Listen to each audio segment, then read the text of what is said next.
was Chancellor during one of the most tumultuous periods of recent British history. By that I mean the financial crash, which threatened to take down the British economy and pretty much every other economy in the world. How do you think he'll be remembered in terms of how he dealt with that crisis?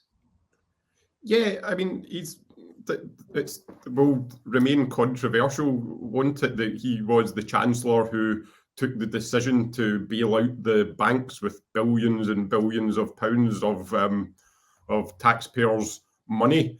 And you know, so there's differing opinions on whether that was the right thing to do. It certainly does seem that those banks would have collapsed at the time if he hadn't taken that action, but who knows how everything would have played out. But I mean, I think also you would mention that he led the Better Together campaign, which obviously was also a deeply divisive period in Scottish politics. And I guess that what's testament to his character is that you'll not really find anyone who will have a bad word to say about Alistair Darling, despite the fact he was, had this very controversial job in government and took controversial decisions and also led a very controversial political campaign around the referendum.